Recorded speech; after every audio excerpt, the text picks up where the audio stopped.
Hi, my name is Solo P1 and welcome to the 2019 F1 Chinese Grand Prix Race Day Review. This is the 1000th F1 event. The first one started way back in 1950 at Silverstone, home of motorsport. And now we're in China for the 1000th F1 event. It's historic, that F1, and it's amazing the achievement and the evolvement of cars since 1950, the way they've evolved up to 2019. They started off in basically coffins. The best way to escape a car back in the day in the 50s and 60s. The best way to try and avoid death. The safest way is to jump out of the car. No halo. No neck braces. No nothing. Basically, it was death on wheels. But they've come a long way since 1950 to now, the present day, 2019. All weekend, there's been loads of memories. There's been old drivers, like drivers from the 80s and the 90s there, like Alan Frost, Damon Hill. All these legends were there. There was a lot of memorabilia going around the paddock. I saw on Sky. You see some old pictures of helmets of Ayrton Senna, Schumacher, Jackie Stewart's old racing helmet. There's loads. There was a lot. If you was there at Chinese Grand Prix, if you're watching this video and you've been at the Chinese Grand Prix, I'm sure you had a good time. Especially if you had a paddock pass, you could see backstage in the paddock. Maybe one day I'll probably go. One of these days, hopefully. But it did look amazing. Yeah. They showed some old classic cars as well. The way they've evolved over the years. You see some cars from the 70s, 80s and 90s. How amazing they look. I prefer the old cars back then. When I looked at them old cars, I prefer the old cars than the new cars. The new cars are nice, but the old cars had more, more personality. But the Chinese Grand Prix 2019. If you watched my video yesterday, I done a review on the qualifying. Now, after the qualifying, even during practice, but especially after qualifying, I interviewed Toto. Toto was rambling on about that he's confident, he's happy of what he saw. Hamilton said he was happy despite not getting pole, but he got second place. But he said he's happy with his car. He knows what's going on now. So I thought straight away, a bell went off in my head and I thought, you know what? In my heart, I think Hamilton's going to win this race. I think Mercedes is going to be strong. Despite the biased commentary, the Sky Sports commentary, F1 team, saying, oh, Ferrari's got the straight line speed. Ferrari's got something under the hood. They're not really exposing. They're keeping it quiet, keeping the cards close to the chest, whatever. The same old rubbish I hear every week, every fortnight on Sky. But the way this race was, especially the pits, I'm going to get into that later. The way that double stack was absolutely amazing. The double stacking was amazing by Mercedes. Absolutely amazing. No one could have pulled that off like Mercedes. But Ferrari, Jesus Christ, where was Ferrari? Their pit team, their strategy team should all be fired. Absolutely clueless. 100% clueless. Again, leaving Charles Leclerc out to hang to dry. Out to dry. Like washing on my line right now. Leaving him out to dry. He's calling him on the mic. What am I doing? What am I doing? What am I doing? No answer. Even Nico Rosberg came onto the mic and says, I don't understand why they just left Charles Leclerc out there. The strategy team screwed Charles Leclerc, screwed him. The Ferrari team should all be sacked, fired, give them the P45, do one, employ someone else, because that strategy team is dog shit. Completely, utter dog shit. You could never, ever, ever, I don't care if you're a Ferrari fan, you hate Mercedes, I don't care. If that was Mercedes, you could never see Mercedes do that. The way there was at the beginning, getting Charles Leclerc to move over for Vettel, 5 laps in, with 3 races into the F1 season. I'd understand if Vettel was fighting for the title. I'd understand if he was closing in on Hamilton in the points, and it was like about 5 races to go, and Charles Leclerc was in front, and they said, you know what, move over. I'd understand that. But 3 races in, Charles Leclerc is above Vettel in the points. I'm sure he is. So they're getting Charles Leclerc to move over for Sebastian Vettel, because I believe Sebastian Vettel was faster. And what happened? He moved over for Sebastian Vettel. Two laps after that, Vettel starts locking up, losing time. They're telling Charles Leclerc to stay behind Vettel. What is going on?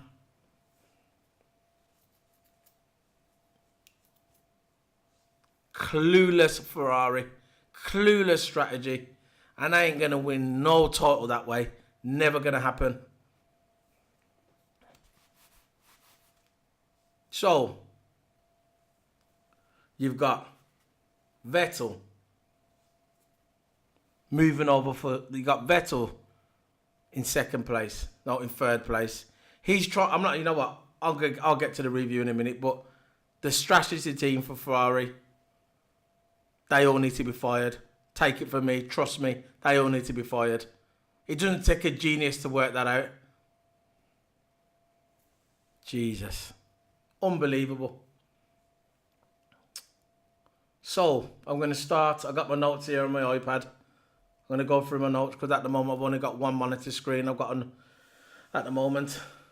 So, I'm using my iPad for my notes. So bear with me. So, race starts. You had that, usually you have the outlap. Yep. You had the outlap. First, then I think it was the third corner, Max Verstappen on the outlap spins all over the place. They was talking about that the weather was cold. They had the brand new tyres cold. They was trying to warm up the tyres, but Max Verstappen, I think it was turn 3, spun, and it was nothing made. He just got his car spun, but he caught up position before the race started. And then you had Robert Kubica, the same thing. He spun in the same corner as well. So that was it. This is in before the race started. So race started now. Lights out of the way we go. Boom! Straight away Hamilton gets the jump on Bottas.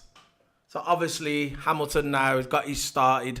He's got his starts sorted because the first 2 races was absolutely dog rubbish, dog shit. He won in Australia, Bahrain. He couldn't get no good starts, but he nailed the start today. He nailed it. Come out, jumped Bottas straight away, went into first place, and that was it. Never looked back. I think after the third corner, I don't know, third or fourth, Perez started, his car was going everywhere. He was trying to get around the corner. Look, he's going over 120 miles per hour.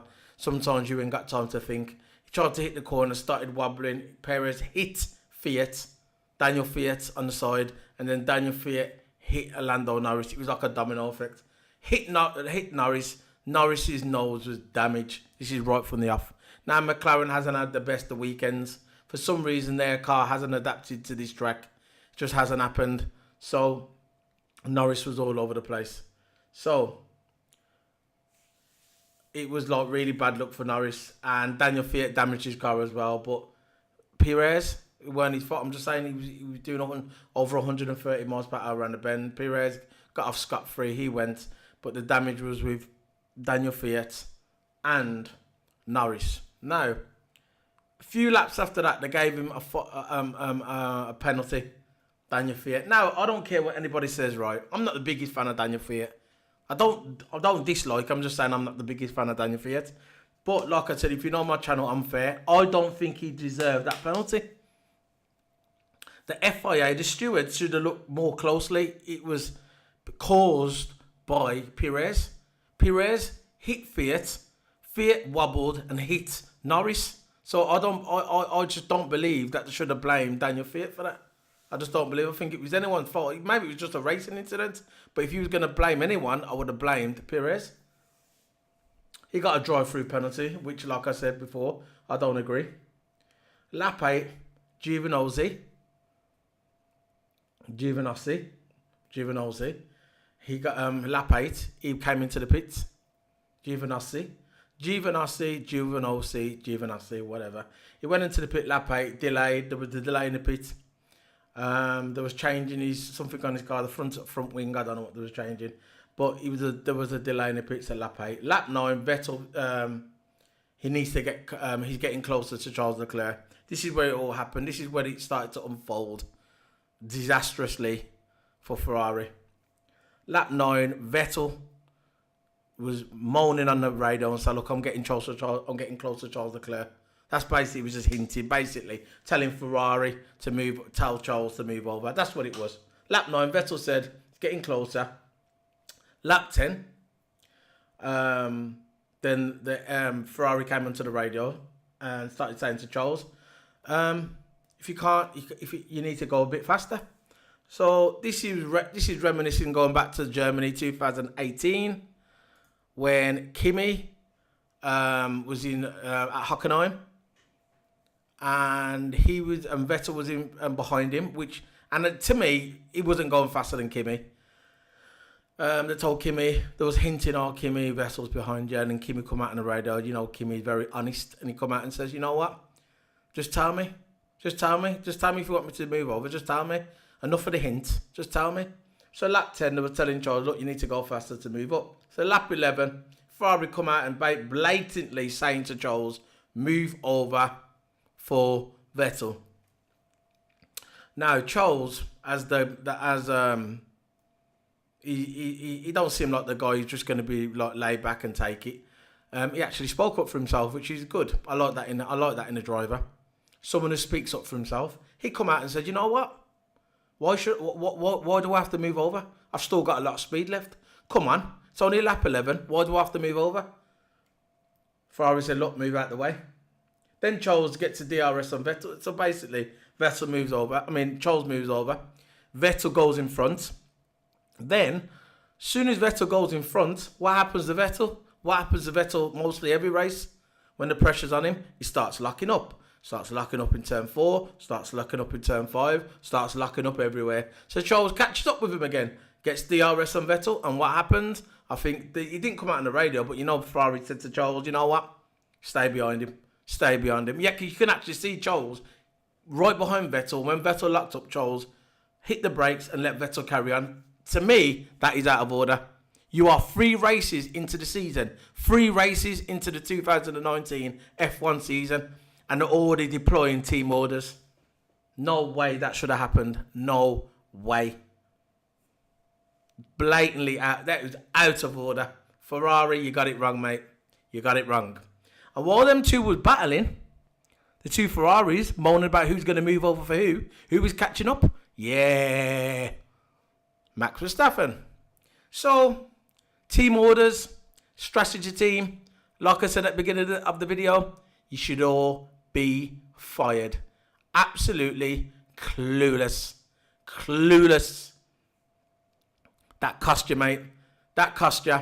And the thing about it, Mercedes was getting away, laughing. I'll tell you something now. Toto must have been laughing his ass off. He must have been sitting on the chair and chuckling. He must have fell off the chair, chuckling, laughing at Ferrari and thinking, "You are clueless."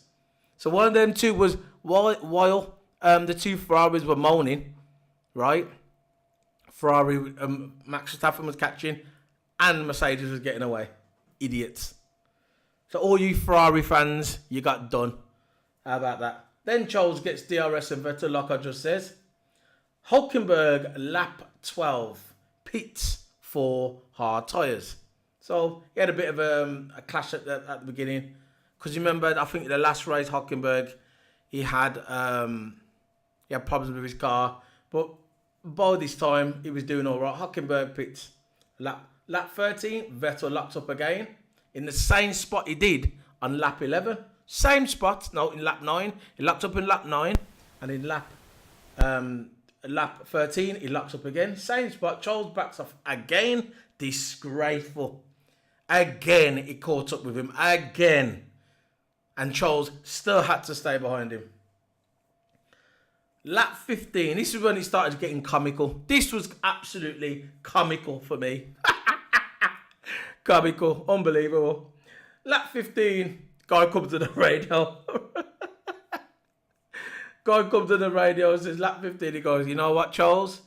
If you can go faster and catch him up and pass him, go for it. And then I thought, you know what? You guys, man, you are clueless. Everybody talks about the mighty Ferrari, but look at the strategy team. Absolutely clueless. I should have put this on the front of my video. Ferrari clueless. Actually, I'll put it in the description below. Ferrari clueless. If you like it, you like it. You don't, you don't. Who cares? Like the video or dislike the video. But I'm telling you now, deep down, you just got to be true to yourself. If you're Ferrari fans, it doesn't matter. You know deep down when you go to bed at night and you're lying in your bed and you're thinking about the racing. That's if you are. You know deep down Ferrari got the strategy wrong today. And if you don't admit it, you're just stupid. So, it was disgraceful by Ferrari. Lap 16, Ted came on the mic because you had the marks coming out. Ted, I really like Ted. Ted's one speaks the truth, not like the others. Lap 16, Ted says, they was talking out on the radio. Ted said, why don't I just let the Ferrari guys race? I thought, yep. From Ted, you're going to get the truth. Always going to get the truth from Ted. He said, at the end of the day, right, whoever's the fastest should be in front. They shouldn't be deploying team orders now. They should be coming on the radio and telling Charles to move over. Exactly what I just said. They shouldn't be doing it. So, lap 17, Hockenberg retired. This is second retirement of the year. Hockenberg was doing well. Mechanical. It was mechanical problems. I don't know exactly what the actual problem was, but they said on the radio it was mechanical problems, but they need to look at it a bit further at the factory. So that was his second retirement of the season. Bad luck for Renault, bad luck for Hockenberg, but hopefully his season will continue to progress, get better, and hopefully his bad luck will end. Max pits on lap 18, puts the hard tyres on, and Vettel pits at lap 19 and puts the hard tyres on, and he does that to cover Max. Because Max went in first, and then Ferrari told, as soon as Max went in, Ferrari told, was on the radio to Vettel, said, look, you need to pick cover off Max, and that's exactly what he did, and it was successful. That's the only thing they did get right, Ferrari. Lap 22, Bottas pits on lap 22, hard tyres. Lap 23, Hamilton pits on hard tyres, and lap 23, Charles pits for the hard tyres. And lap 26, Kimi pits. Lap 32, Fiat pits, puts a new nose on. Giovinazzi, he pits as well, puts a new nose on as well. Magnussen pits lap 35, puts a medium tyres on, and it was a 2.3 seconds. Max Verstappen pits, puts a medium tyres, and it was a 2.3 seconds pit. Amazing by Red Bull. Absolutely amazing. Their pits are getting better. Every race, their pits are getting better. I mean, when they have the pit strategy and their timing in the pits, very good. Hats off to that team in Red Bull. But Vettel, lap 36, goes one better. He pits in lap 36, lap 37. No, it was lap. Now, Vettel pits lap 36, covers off Max, like I said, and he does a 2.2 seconds again, so they cover off Max again. That's the second time that Ferrari did it. As soon as Max goes in, they throw Vettel in the pits. But in my opinion, they should have thrown Charles Leclerc, but that's just me. But again, Vettel's their priority, and Charles is second. They need to sort that out, because as the season goes on, they can't be fighting. They can't be fighting through the season who's going to be the main driver, because what's going to happen is that's going to play into Mercedes' hands. I'm not complaining. I'm just saying it's going to play into Mercedes' hands. So now, lap 37, this is when it started to get interesting. This is when I thought a stroke of genius by Mercedes. They took the chance and it paid off. This is probably the best pit I've ever seen in F1 history. They've done a double stack. It was just absolutely amazing, because usually when they do a double stack, one goes in, one's waiting behind them. So basically, say if Hamilton goes in first, he'll pit and Bottas is waiting behind him, then he comes in. So they'll lose a few seconds here. But it wasn't to be. The double stack came in, lap 37, Hamilton came in, but as there was changing Hamilton's tyres, you could see Bottas behind him catching up. It was basically, Hamilton came in, Bottas was coming in slowly, doing the normal time in the pits, and then as they changed Hamilton's tyres, right, Hamilton came out and Bottas was right there. So basically, in the pit lane altogether, there was only in the pit lane combined 6 seconds, because Hamilton came into the pits, done a 3.2 seconds. Bottas came after that, done a 3.0 seconds. So if you add it all together, it was just 6 seconds that was in the pit combined, and that is absolutely amazing. There was no pause, there was no delay, there was nothing. Basically, Hamilton coming, and as I was putting on the last tyres of Hamilton, Bottas was just rolling in behind, so it was like a smooth transition. Absolutely amazing by Mercedes. Best pit I've ever seen in F1. Hats off to Mercedes for that. So they screwed Charles. Still never pitted Charles. So Charles was coming on the radio. So look, when am I pitting? When am I pitting? No answer by the radio by Ferrari. Typical. Absolutely clueless. So lap 39, Charles trying his best to hold up Bottas. He was trying to hold up his Bottas. Didn't work though, because again, they left Charles out there.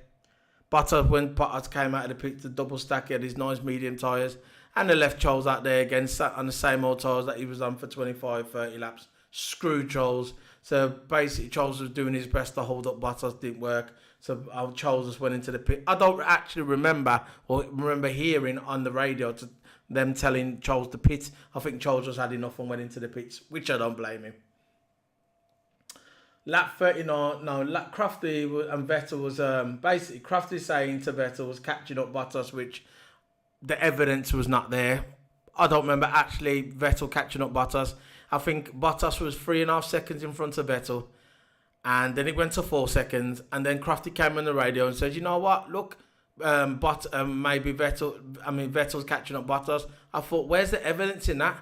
Because as he said that, then he went up to 4.5 seconds, and I thought, what's he talking about? Is he watching another race? Crafty was saying, basically, that he's catching up Bottas. He wasn't catching up Bottas. Bottas was getting away. It was 3.5 seconds, and then he went to 4 seconds. Then he went onto the radio and said he's catching up Bottas, but he weren't catching up Bottas. Then he went into 4.5 seconds, and then he shut his mouth. Because I don't know where he was going with them ones. So on to lap 43. Lap 43, Vettel passes Charles Leclerc. By then, Charles Leclerc's tyres were completely dismantled, completely wiped away. They should have picked Charles a long time ago.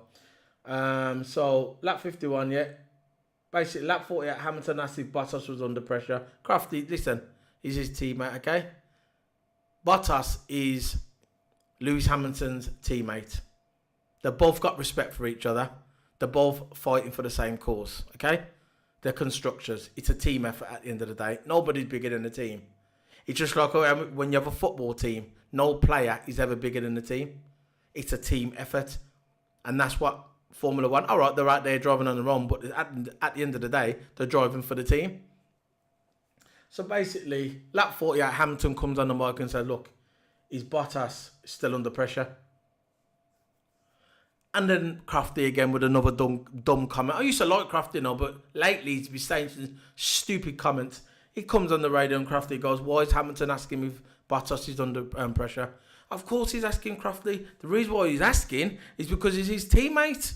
And he wants to make sure that Mercedes get a 1 and 2 for the team, for the constructors.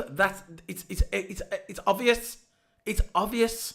So why come out and say a stupid comment like that, trying to stir the pot? They've been stirring that pot all weekend. Actually, they've been stirring that pot all season.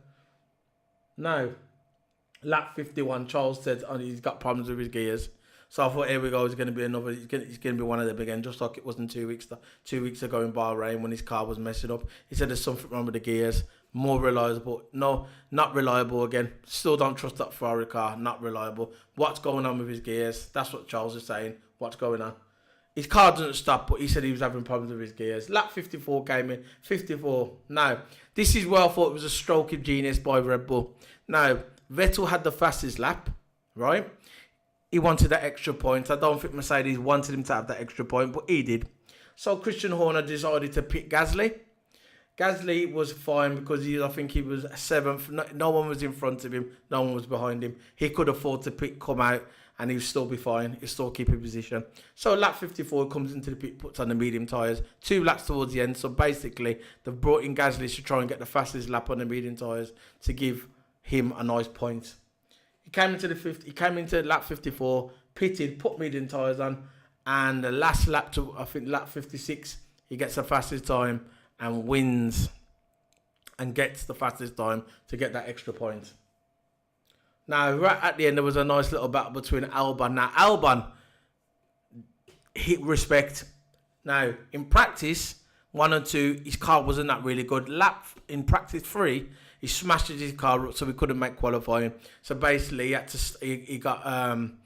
start the race from the pits because he couldn't get in qualifying because he smashed his car. But he managed to finish 10th. I think it was 10th or 9th.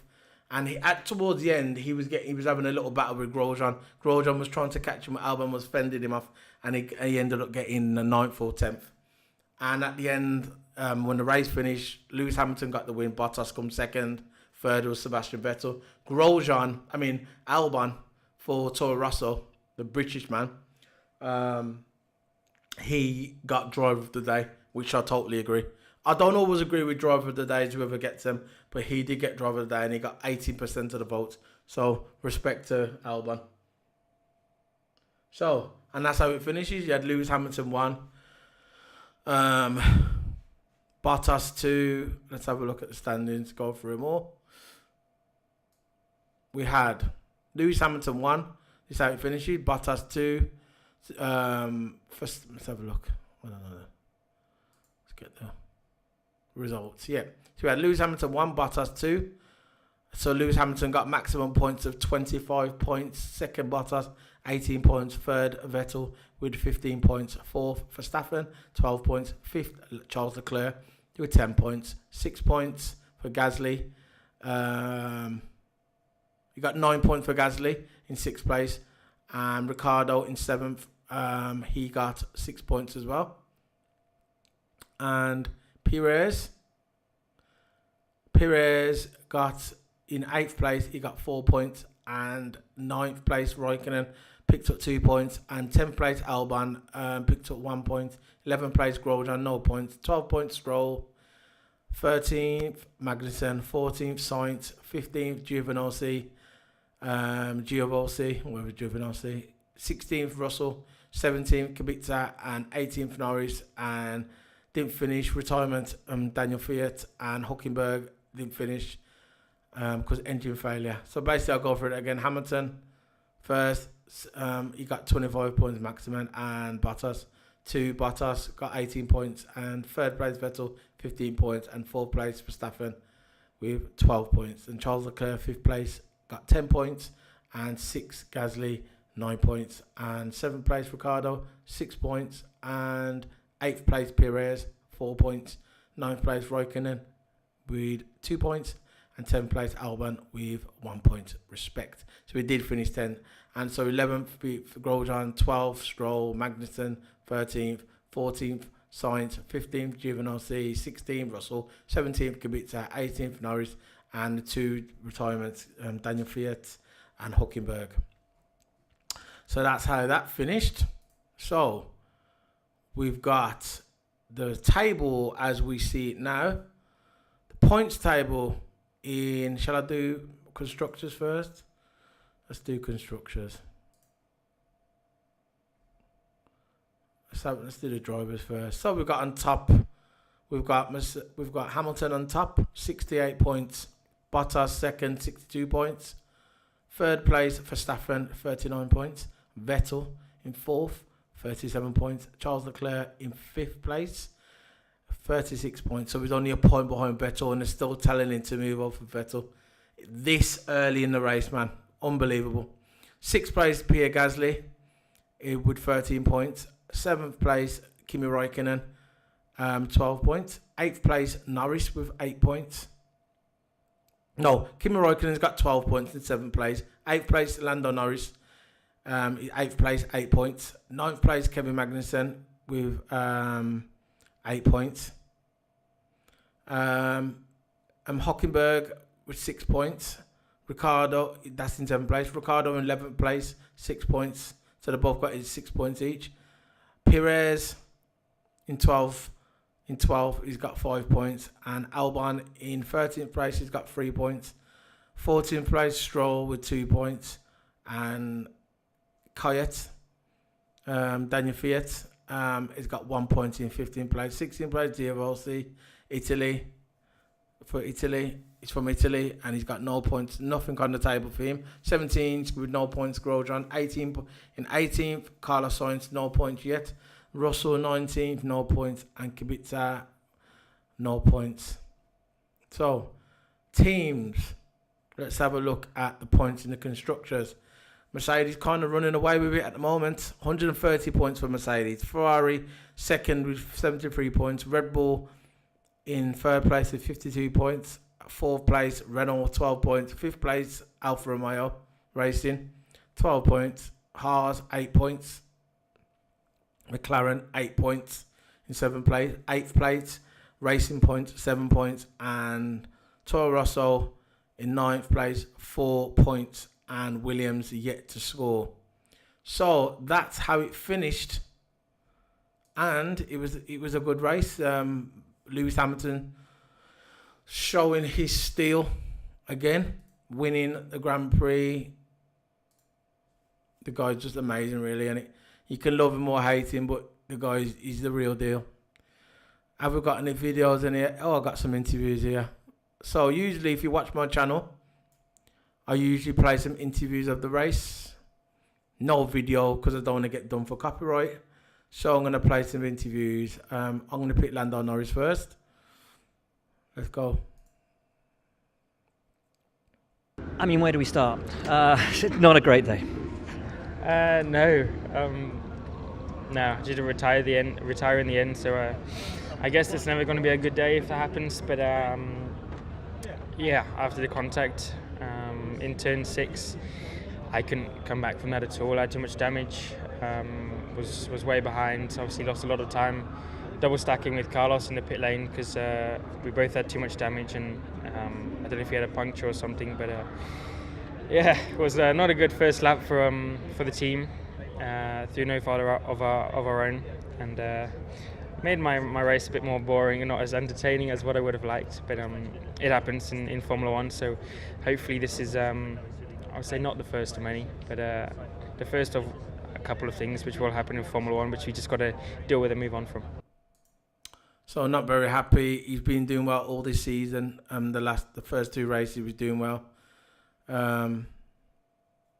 but not really doing well today.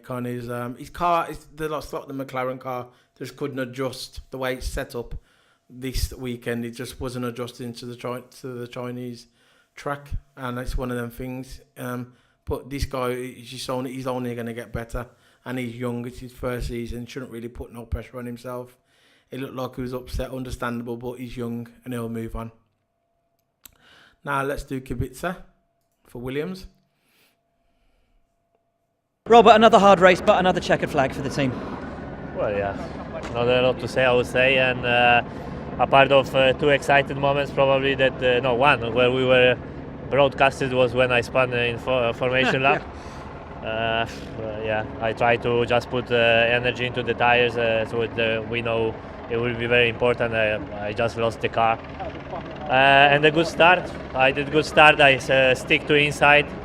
I don't want to risk anything. I think I have Stroll in front, and I didn't know if he will tie the line, so I was stuck there waiting what he will do. I didn't want to take any risk. I didn't want to spoil his race. Didn't want to have a contact, and I lost a lot of ground there. But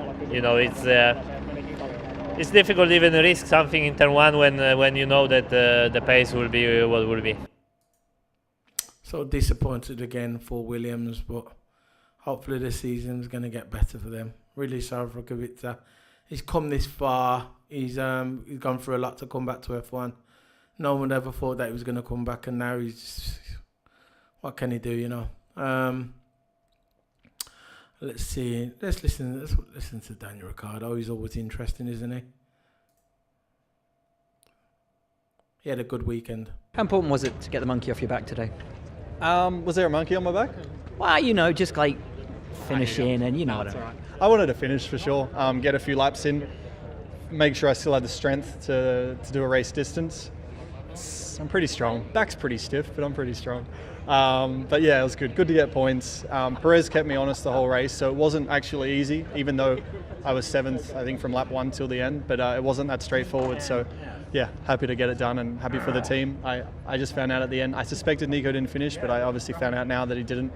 And yeah, so still obviously there's work to do from a reliability point of view to get both cars home, but we'll take the little positive today and good points. Yeah, I'm glad he had a good weekend. Up to now, his car wasn't really up to par, but now it is, and it's a shame for Nico Hülkenberg. Hopefully he can have a better weekend in 2 weeks' time in Bahrain. I'll play Nico Hülkenberg as well. Very underrated driver he is. Very underrated. Nico, retirement, unfortunately, today. What was it? Yeah, we're looking into it. Obviously, not entirely sure yet. Some powertrain issue. I lost power and It looks like didn't go anywhere. And it looks like it's connected or related to the MGUK again, unfortunately. So, looks like we have more work to do there. Performance was looking good until then. Yeah, not entirely. Was looking okay. Unfortunately, I lost the position to Checo during the first lap, and then just sitting in traffic, it was really tough. I mean, following another car today was, impossible. You just slide in, and we all kind of had the same pace, so it was really difficult. Then pitted, slow pit stop, and then I came out in traffic, so it would have been a difficult recovery anyway from there. So, George Russell.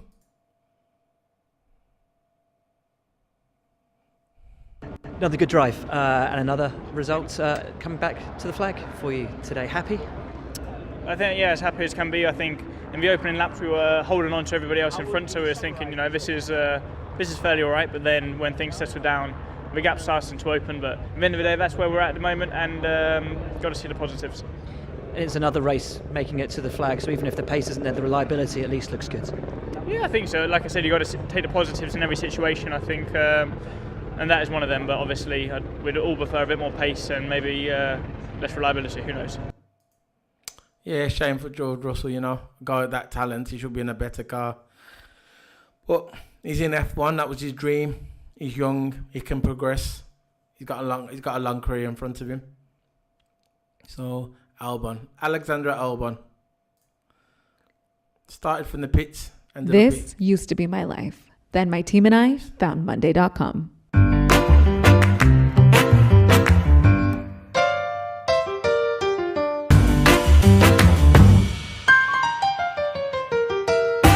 That was phenomenal. That was really good. Driver of the day, pit lane to points. I mean, what a drive. Congratulations. Thank you. It's still a little bit weird to me because you don't really follow the race when you're doing it. And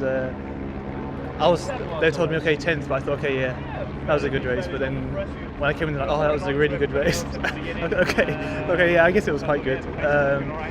But no, really happy. I think it's just a big thank you to the team because obviously after FP3 it was looking a little bit gloomy, shall we say, and I was a little bit downbeat. Obviously replacing the chassis, the guys did a really good job last night. So yeah, this is for them. This point is very well deserved, I think, and so excited, yeah, happy. I was a bit squeaky bum time with Grosjean coming at the end, but I think the back markers played a good part in that. We could. I was kind of thankful that everyone was coming and catching us, and happy to hold him off. What does it say about this car that you were able to one stop, look after the tyres, and that you had the pace to finish where you did? Yeah, definitely. I think we saw it in FP2, and actually we were quite not in disbelief, but we were a bit sceptical that we were that good in FP2. So I know, like in our briefings, we were a bit we know we're good, but we don't. Are we that good? And it turns out, yeah, we were. We were really good on tyres. So we showed it already a little bit, even in Bahrain. We couldn't really show it too much, but I knew we were good on tyres there as well. But yeah, happy. Very happy, man. And he should be, coming from the pits. So, maybe a potential move to Red Bull, maybe, in the future. I don't know. Let's have, here we go, Max Verstappen. 4th again.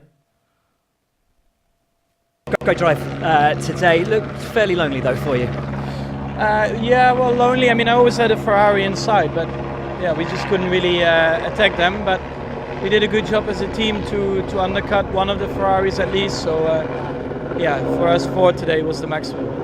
Does it show the performance, the potential within the car that you are able, and you have been over these first few races, to take it to Ferrari and mix it with them? Yeah, we still need a bit more, but at the moment we are just collecting good points. So yeah, I just hope that soon we can move up a little bit. Yeah, matter of time. If that Honda engine can flip in and finish, get a bit better. Right, what else have we got? Let's go to someone. Let's have a look. Let's go to Bottas.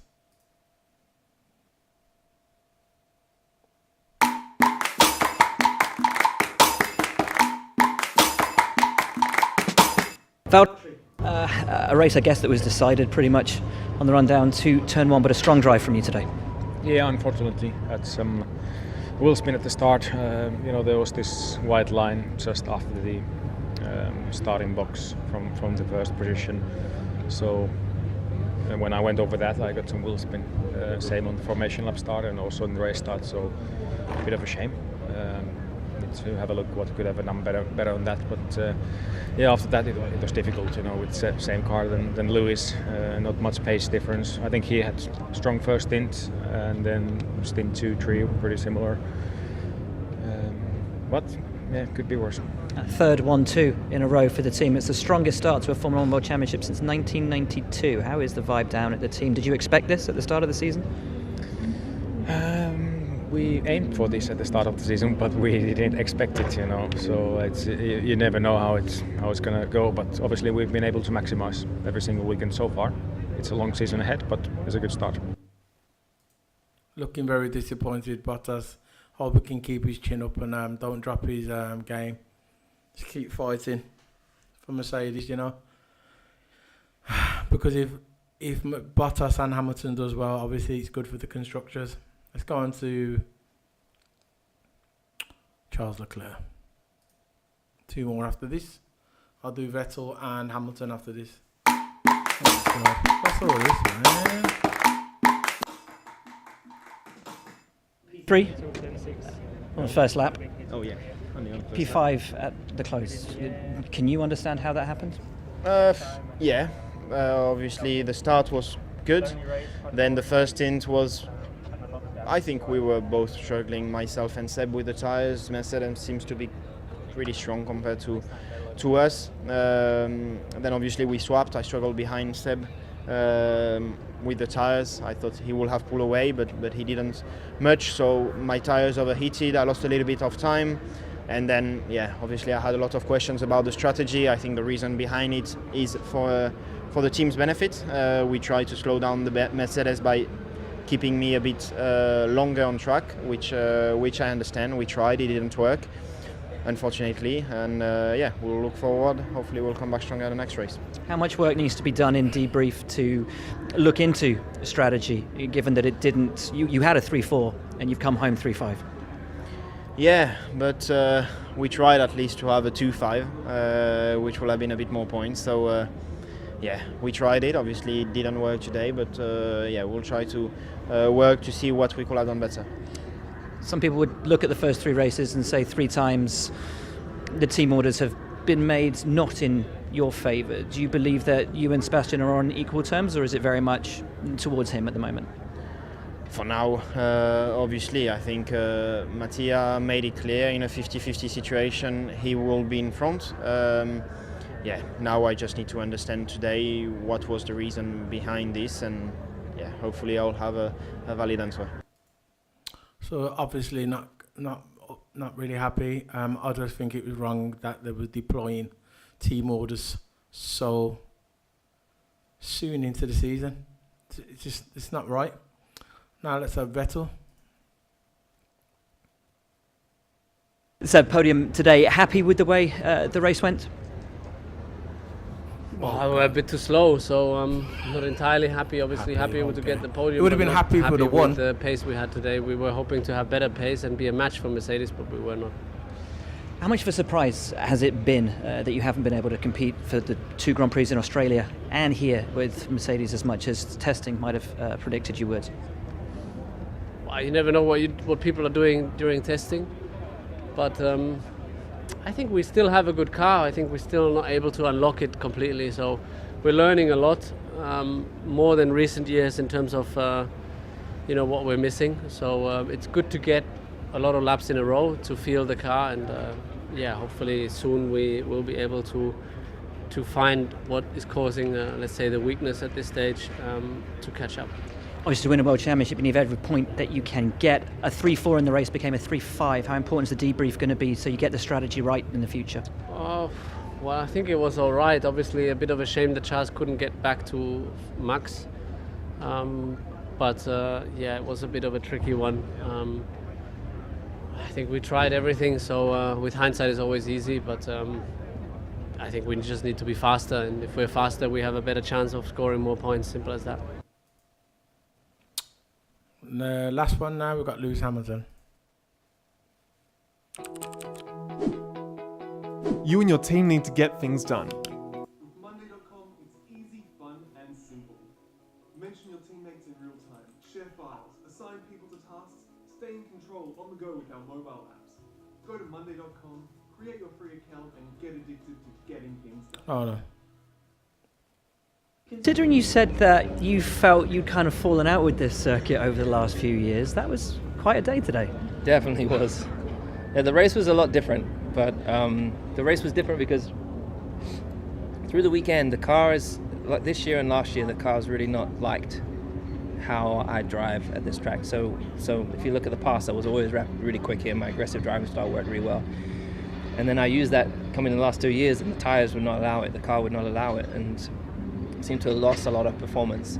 And I really had to be quite dynamic to change your natural driving style, shift to a different way. And I only really got there at the end, towards the end of qualifying. And then in the race, it was a little bit back towards what the normal driving style would be. So once I got in the lead, I was able to maintain position and do what I needed to do what I do. So I'm really grateful, but the team has done an incredible job, and I had no idea that we would have 3 1-2s so early on in the season, because it's not like I don't feel like we're the dominant team, but I think our overall process has been more solid. Platform, pit stops, performance in qualifying, just very, very, very much operating at the super high 90 percentile. You bring that up, it is the most successful start to a season in over 25 years. 1992 was the last time there were 3 1-2s in the first 3 races. So how representative is that of the job you guys are doing as a team? Double stack pit stops today, strategy on point, all those kind of things. Yeah, that is incredible. And on top of that, Valtteri's really stepped up this year, and he's really punching and delivering. I think last year he was on the podium second year, and I didn't deliver. I didn't back him up as a team, as a teammate. Been as quick as I should have. So it takes both of us and the whole team to be operating on all 6 cylinders, and I think at the moment we are. So thank God for Petronas. So that's it. That's the review ending. I'll see you in 2 weeks in Baku. In a couple of weeks I'll have my DD2 podium series from Fanatec Direct Drive. I'll be doing an unboxing of that on my channel, so look out for that. Hit the subscribe button, hit the like button, follow me on Twitch, Solo_P1. Hit the like button, follow me on YouTube, subscribe, follow me on Twitter, SoloP1, follow me on Instagram, Solo_P1. This is Solo P1 signing out of the 2019 F1 Chinese Grand Prix. I'll see you in 2 weeks in Baku. See you later. Bye.